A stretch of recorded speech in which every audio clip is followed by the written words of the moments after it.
إخواني أخواتي، السلام عليكم ورحمة الله تعالى وبركاته، ومرحبا بكم في قناتكم AOB TV، ومرحبا بكم في قناتكم الأخرى AOB كندا اللي غادا تخرج منها واحد القناة أخرى سميتها AOB إيميغراسيون، وغتكون إن شاء الله باللغة الفرنسية ابتداء من الخميس أو الجمعة القادم إن شاء الله. أولا ما تنساوش تشاركوا في هذه القناة ولايكي ولا عجبكم الموضوع، وديزلايكي ولا ما عجبكمش الموضوع، لكن خصكم تكتبوا لي على الديزلايكيتو باش نستافدوا من الاراء ديالكم الاقتراحات ديالكم. وفعلوا الجرس. شحال واحد دابا كيكتب لي كيقول لي كيسولني وكنقول ليه تقريبا كنقول ليه راني جاوبتكم، راه شوف اللايف فلاني او الفيديو الخاص بالاجوبه، كيبقى يقلب عليه. ولكن كون دير يا اخي يا اختي داك السرسار توركوا عليه، راه ان شاء الله فين ما تحط شي فيديو توصلوا به. anyway اليوم غادي نهضر واحد الموضوع فرعوا لينا راسنا به تقريبا نهار الجمعه. واحد الجريمه وقعت في مقاطعه كيبيك او كيبيك، مع العلم ان بزاف ديال الجرائم كيوقعوا في كندا افظع من داكشي اللي وقع نهار الجمعه، وكيدوي عليه غير شويه وكيسكتوا. هاد الجريمه هادي الله يحضر السلامه والله يحفظنا ويحفظكم. هذا وقعت لواحد العائله تونسيه، واحد تونسي شيفور ديال الطاكسي في واحد الكومباني معروف هنا طاكسي كوب، عنده 39 عام. هاد التونسي هذا السميه ديالو فراج الحاج مسعود. اوكي فيادي فراج الحاج مسعود.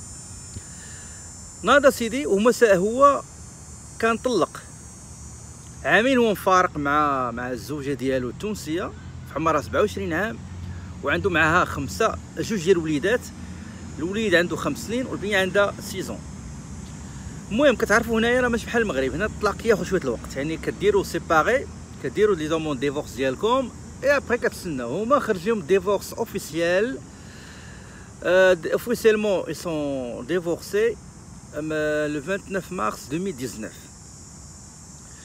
هما كانوا ساكنين في مدينة كيبيك، سيتي دو كيبيك، لا فيل دو كيبيك اللي بعيد على مورينا واحد تقريبا واحد المهم مينيموم واحد 3 زور. اوكي يعني 3 زور مشي طاير. اوكي كانوا ساكنين يا سيدي في واحد الحي سميتو كارتيي سان سوفور. هو ما تسرطاش ليه داك الطلاق، فهمتي، ما تسرطاش ليه طلق، فهمتي، ما بغاش تدخل ليه الدماغ ديالو. منين سيدي بغاش تدخل ليه الدماغ ديالو شنو مشى دار الجمعه اللي فاتت 9 غشت 2019؟ مشى سيدي بالطوموبيله ديالو ديال الطاكسي، مشى للسيكتور فين ساكنه السيده، تلاقى معاها، بقى واقيلا عاس عليها.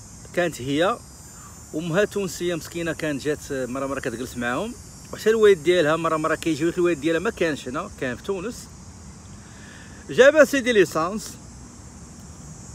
ورش عليها ليسانس وشعل عليها العافيه مسخط والدين، ولات بحال اون طورش. كان ديك الساعه الظلام دا كيطيح، لدرجه ان راني غندير ورايا انا نحط لكم الفيديوهات ديال الاخبار كيدويو على بالتفاصيل. غير كنشرح لكم باش ملي تكونوا كتفرجوا تعرفوا ديك واساجيتي. سيتو ما عنده تسمعوا شي فرنساوي ديالهم شويه بعكا ديالو. واحد السيد قالك انا كيسحب لي غير شي طورش هو داك البيل ولا شي حاجه شاعله، شي شعاله، داكشي اللي كيديروا في عاشوراء، داكشي اللي كيديروا في كيشوطوا الريوس في العيد بحال. قالك انا كنشوف غير ناض مسكين كيجري، ما بغى يلوح عليها، بغى يقرب ليها، وداكشي بحال هي مسكينه مع التخلعه وكتغوت انا شحال فيها العافيه مزيان. عاد مسكين حيد لها حوايجها كامله. اوكي وعيطوا للامبيلونس، عيطوا ل 911 بوليس، قيامه جات. هو سلت في حاله، ركب الطوموبيله ومشى، خلى السيده كتلوى مسكينه في العافيه، وامام انظار النسيبه ديالو وامام انظار الولد والبنت ديالو. سبحان الله العظيم. شوف الانسان فين كيوصل به. هذا فكرني بواحد الحادثه وقعت هذه واحد 8 سنين، ما عرفتش سمعتوا بها ولا لا. مغربي ذبح مغربيه نهار العيد في مدينه كيبيك، قلبوا لها في الانترنت وشوفوها. لا حول ولا قوه الا بالله يا عظيم. مغربي ذبح مغربيه نهار العيد. واش نهار العيد ولا ورا العيد؟ المهم العيد فيه 3 ايام عندنا في كندا كثير كيعيدوا، يا اما نهار العيد يا اما بحال دابا البارح كان العيد، نهار سمح ماشي البارح، نهار الحد كان العيد. دونك كاين اثنين كاين ثلاث كاين الاربعاء. اوكي ف ماشي في حالات هادشي اللي كاين. عاد جا البوليس كيقلب عليه ما لقاش. امتى شدوه حتى اللوندومان سامدي لو 10 واحد المدينه بعيده شويه على كيبيك بشي ساعه ونص بحال هكا، سميتها دراماندفيل. بقاو في واحد الريستورون. وشو دابا واحد حارق مرا ومشاو ياكلوا في الريستورون ما عنده ايدي. واجو قرقبوا عليه، دوزوه نهار الاثنين البارح وقيله ولا مع الحد. المهم دوزوه في المحكمه، قدموه بعدا كاين باش لا هذه ليطاب الاولانيه الاعتقال، يدوزو امام القاضي الى اخره، لان هذا كريم، هادشي راه سي كريمينال هادشي اللي دار. وعاد الجمعه الجايه ان شاء الله غيبدا التحقيق وغيبدا المقابله وغيبدا داكشي الاجراءات الاولى ديال المحاكمه ديالو. والغريب في الامر هو ان كانت واحد لانكدوط، واحد اللقطه البارح ركزوا عليها الصحافه بزاف ومواقع التواصل الاجتماعي، وراه غتلاحظوها في الفيديو اللي غندير لكم دابا. فاش كانوا مخرجينه من اللور ديال المحكمه كانوا مكبلينه بسناسل في يديه وبحال داك السبع بوبطين، ورجلين تاهم مكبلينه بالسلاسل والاغلال. غتلاحظوا ان واحد البوليس يضحك، وهذا سولون لما كونفورميمون الاخلاقيات ديال مهنه البوليس ما خصهاش تكون. غتقول لي علاش الاخر كان هاز اكستانكتور؟ التحقيق كاين دابا لان هادشي وصل لا فخاتيرنيتي ديال لي بوليسيي، وصل للمحكمه، وصل يعني قال لك دابا راه فتحوا تحقيق علاش هذا كان هاز اكستانكتور وعلاش الاخر كان كيضحك. انا كنقول الله اعلم، زعما كنقول ربما هذاك خينا هاز اكستانكتور كيتهكم على داك التونسي، كيتهكم عليه.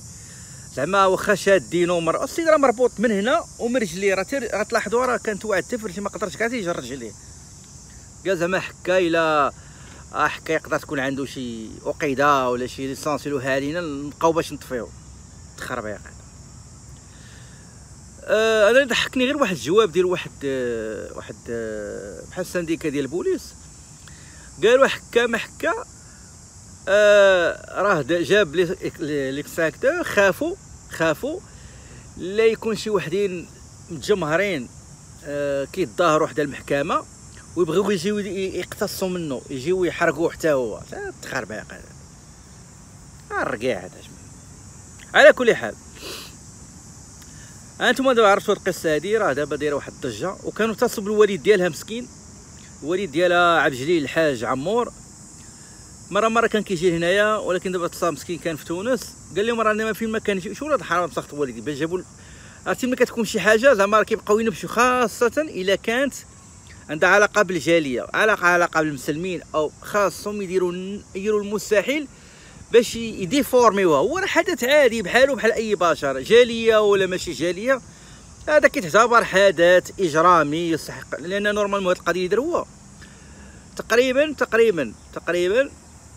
على ما سمعت البارح في القنوات التحاليل ديال المحامين يقدر ياخذ يا اما 30 عام يا اما مؤبد. اوكي قلت لكم كيحاولوا يضخموها ويديروا سي فري. راه كنفكر ندير لكم ان شاء الله واحد الفيديو نوريكم بعض الاحداث اللي اخطر من هذا وقعات هنايا في كيبيك. اوكي تصوروا مثلا، نعطيكم بعض الامثله. شحال من واحد هنا كيذبح مو، شحال من واحد كيذبح بواه. واحد شيروجيان باقي ناقل هادي تكون واحد شي 10 سنين ولا اقل، ان غران شيروجيان معروف في واحد المدينه. دخل مرتو هي طبيبه، دخل قتل المراه، قتل مرتو طبيبه، قتل ولادو، عنده كان شي 3، وكلا هو السم باش يموت. ساعه جاو نقدوه. وسير قلبوا غير في الانترنت لي كريم لي درام فاميليال او كيبيك ولا كندا تلقاو بير كو سا. حنا ما نتمناوش هادشي يوقع في عند الجاليات. هو صحيح ان الجاليات حسب احصائيات اللي باقي كنتذكر انا الاخيره باقي كنتذكر على ان لقاو بان في الكيبيك النسبه ديال الطلاق كاينه اكثريه عند الجاليه المغاربيه او الجاليه العربيه. اوكي يعني واحد لوطو ديال ديفورس طالع بزاف، وكاين المشاكل عندهم كثيره بحال الاخرين ماشي مشكله. الاخرين عندهم مشاكل غير حنا اوني سودي. يعني الانسان كيجيب واحد التقاليد ديال ان الزواج راه شي حاجه اللي مهمه وخصك تحافظ عليه وتحافظ على الوليدات. المراه كدير بجاه الوليدات، الراجل هو كيدير بجاه الوليدات. يعني هنا عاوتاني واحد القضيه كتلاحظ بنادم كيكون مجوج 20 عام حتى كيجي كندا كيطلق 17 عام 10 سنين كيوقعوا مشاكل. الا لاحظتوا واحد الفيديو درتو قديم شويه هضرت على اشنو هما اسباب ديال المشاكل اللي كاينين هنايا. وراه قلبوا في القناه ديالي كاين واحد المغربي الله يجازيه بخير، واحد المخرج، طلبت الراي ديال طلبت التصريح ديالو، طلبت ماشي التصريح الترخيص زعما قلت لي اسمح لي نحط في القناه ديالي واحد شريط وثائقي داروا على اسباب الطلاق عند سميتها عند المغاربه. كاين قلبوا عليه قلبوا عندي في القناه وغادي تلقاوه. دوماج شافوا يلاه شي 400 ولا ما فهمتش انا 400 600. المهم كل شافوا غير اللي تخلعوا واقيلا. شوفوا هذاك شريط وثائقي وغتعرفوا الاسباب، لانه السيد دار بحث ميداني. هذا انا كيبان لي هذاك الشريط كيجمع كلشي الاسباب اللي كتوقع. بنادم كيجي ما كيلقاش خدمه، كيبقى يتصادع، كيبقى جلس، المراه كتخدم، هو كيمرض مسكين في الدماغ ديالو شويه. المراه كيبداو يجيوها فلوس ديال الدراري، ربما الراجل ديالها كيبغي يقيسهم، يمشي يسكر بهم ولا يقمر بهم، كاين الصداع. ربما كاين الراجل كيكون عينيه مغمضين، كيجي هنا كيتحلوا ليه العينين، كيبدا يفرعن، كيبدا يخربق، كيبدا يدير يخرج هذا الطريق. ربما العكس كذلك، المراه مسكينه كتجي مغمضه، رمانه مغمضه، فهمتي، كتجي هنا كيعمروها، كيبدا تجلس مع العيالات في الجرادي، فهمتيني، كيعمروا لها راسها، ما يغوتش عليك، ما يديرش ليك، فعل لك، ما يترك ليك. كاين صافي كطج كتمشي بحالاتها، ولا طلب الطلاق، ولا الراجل كذلك هو كيبقى يجلس مع دوك المساخيط. ولا راه كاين اللي كيكون جاي مجوج هنا، مجوج هنا ودار واحد اخر عاوتاني بلا اخبار المراه. اوكي وكاين العكس. تصوروا واحد القضيه، سولوا الناس اللي كاينين هنا في كندا ويقول لكم هادشي غنقول لكم انا، واخا ما يدخلش لكم دماغكم. سمعوا هاد القضيه غنقول لكم انا دابا.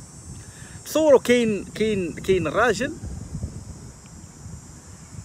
هذه كاينه في جميع الاجناس اللي عندنا هنا، المهم، ولكن اكثريه عندنا حنايا الجاليه العربيه. كنلقى الراجل بارينا المراه وكيتسناها في المطار وما كتجيش، كيعيط لدارهم كيقولوا لي راه ركبات البارح، فهمتي علاش؟ كتلقى هي راه دارت السيد، دارت عليه، دارتو بحال امبون، دارتو قنطره باش دارت، خدات لا ريزيدونس صافي ومشات عند شي واحد، ولا مشات بوحدها ولا الله اعلم. المهم ممكن حيت انا كنعرفهم انا جا السيد جا سوقاتش ليه كاع. اوكي يعني نيشان من المطار مشات عند صاحبها. اوكي دونك وكان واحد القانون حيدوه، كان واحد القانون كان في عهد ستيفن هاربر. المراه الا جابها الراجل او الراجل الا جابته المراه عامين، شي عامين، مي ياخذ ريزون بيرمانونت اللي هي طومبورير. يعني الا درت شي حاجه وشكا بها ولا درت شي حاجه يقدر يحيد لها الوراق او هي تحيد ليه الوراق. مصيبه هذه والله، لا مصيبه. على كل حال نتمنوا ان شاء الله الجميع يجيو لكندا في الامان وفي الامن، ويجيو فاهمين. واحد يجي يقرا على راسو ويدير سوق راسو، الازواج يجيو مقادين يتفاهموا. وهادشي كلشي كيطلب واحد استعداد نفسي، في واحد بريباراسيون بسيشيك، فهمتيني. بلاد ما يجي عارف انه غيجي لكندا راه غيبدا من الزيرو، راه ماشي كنتي مدير غتبدا مدير، ماشي كنتي مديره غتبداي مديره. غتجي هنا غادي تحت واحد شويه، غادي تكرفص، غتمحن، غتكرفص بالمعقول، فهمتي، تعاود من الاول، ولكن غترتاح. سي فغي كاين لاج كيلعب حتى واحد الدور، ولكن ما عندك ما دير، هذا اختيار. بغيتي اخويا تبقى في بوز ديالك شاب، شابع بريستيج مع راسك، عندك السيارات بخير، فلوس بنكات ديور الى اخره، وخليك اخويا تمايا. بغيتي تضحي بهذاك الشيء كامل وتجي تعاود من الزيرو، راه كتعاود من الزيرو. انا نعاود نقولها لكم، كتعاودوا من الزيرو الا القله القليله. وانا ما كندويش على القله القليله، ما كندويش على الاستثناء، انا كندوي على الجينيرال، على العام. راه كاين اللي كيكون مثلا خدام تما مدير الى اخره، كيجي له ما كيخدمش مدير، المهم كيخدم قريب لداك الشيء اللي كان فيه، فهمتوني؟ دونك هادشي اللي بغيت نقول لكم في الصباح هذا. دونك نتمنوا تكونوا تاخذوا معلومات شويه على هذه القضيه لافير اللي واقعه دايره الضجه هنايا. ما تنساوش تشاركوا في هذه القناه اللي هي AOB TV بالدارجه، و AOB كندا اللي غتبدل ليها السميه وغتولي AOB ايميغراسيون، باش نبدا نهضر فيها. بعد بزاف الناس طلبوا مني نبدا ندير لي ميم لا ميم شوز كندير في الدارجه، غندير ان شاء الله بالفرنسيه. لايكيو بارطاجيو، شكرا على المشاهده. نخليكم تشوفوا الفيديوهات حول هذه الحادثه. شكرا للمشاهده، السلام عليكم ورحمه الله وبركاته. L'homme que vous voyez à l'écran, c'est Fred Hadj Messaoud, 39 ans. C'est lui le suspect qui aurait aspergé d'essence et mis le feu à son ex-conjointe dans le quartier Saint-Sauveur vendredi dernier.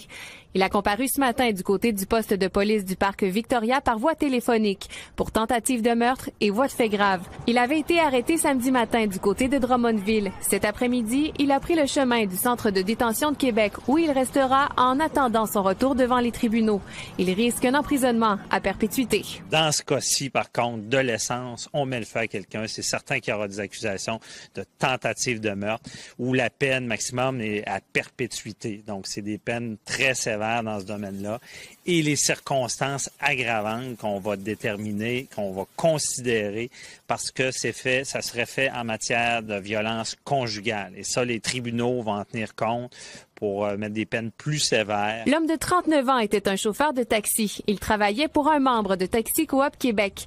La direction de l'établissement a d'ailleurs réagi à la nouvelle cet après-midi en mentionnant qu'une personne avec un dossier criminel ne peut être chauffeur de taxi et qu'une condamnation signifierait l'exclusion. Fred Hadj Messaoud devrait être de retour devant les tribunaux demain au Palais de justice de Québec. Pascal Robitaille, TVA Nouvelle. Dernière heure, c'est à Québec maintenant qu'on se dirige, puisque les policiers ont procédé à une arrestation dans le dossier de cette tentative de meurtre survenue hier soir. Donc, cette femme transformée en torche humaine. Vous reconnaissez Pascal Robitaille dans les rues de Québec. Donc, vous êtes en compagnie du porte-parole de la police, Pascal. Oui, on nous confirme que l'arrestation a eu lieu du côté de Drummondville. On se trouve en compagnie du porte-parole du service de police de la Ville de Québec, Étienne Doyon. Qu'est-ce qui s'est passé ce matin? En fait, ce matin, par différents moyens d'enquête, on a localisé le suspect, comme vous l'avez mentionné, sur la rue Girardin. Ça se trouve dans le secteur de Drummondville. C'est des policiers de la Sûreté du Québec qui ont procédé à l'arrestation de l'individu qu'on recherchait. On parle d'un homme de 39 ans, arrêté pour tentative de meurtre et voie de fait grave. Et comment se porte la victime jusqu'à présent? La victime est toujours dans un centre hospitalier. On sait qu'elle a subi des brûlures très importantes. On en est là pour l'instant. On souhaite le meilleur pour elle, évidemment. Est-ce qu'on a une idée davantage de ce qui s'est passé là, la nuit dernière, hier soir, là, aux alentours de 21h? Est-ce qu'il s'agit d'un crime familial? Évidemment, comme on l'avait mentionné, le suspect était connu de la victime. Donc, on parlerait d'ex-conjoint. Pour rappeler aux gens qu'est-ce qui s'est passé, donc vers 20h55, on s'est présenté ici. La dame s'était fait immoler là, littéralement par le suspect. Celui-ci avait pris la fuite rapidement. Le ratissage policier avait été effectué ici dans le secteur. Finalement, il y a vraiment du travail d'enquête important qui a été réalisé par l'ensemble des policiers du SPVQ toute la nuit. Je vous dirais là, que des policiers ont travaillé sur le dossier. Finalement, ça a porté fruit. Nos confrères de la Sûreté du Québec ont fait un excellent travail en procédant à l'arrestation du suspect. Quelle est la suite des choses pour le suspect arrêté? Ils seront, on présume, interrogés. On présume qu'il va comparaître bientôt. Oui, absolument. Présentement, il y a des enquêteurs du service de police de la Ville de Québec qui sont en direction de Drummondville pour faire l'interrogatoire avec ce suspect-là. Donc, c'est quand même nous, le SPVQ, qui menons cette enquête-là jusqu'à maintenant. L'homme, est-ce qu'il était connu des services policiers?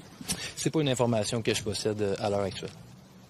Pouvez-vous confirmer que la scène horrible qui a été décrite par plusieurs témoins ici, rue Arago, s'est malheureusement déroulée devant la grand-mère, en fait la mère de la victime et ses jeunes enfants?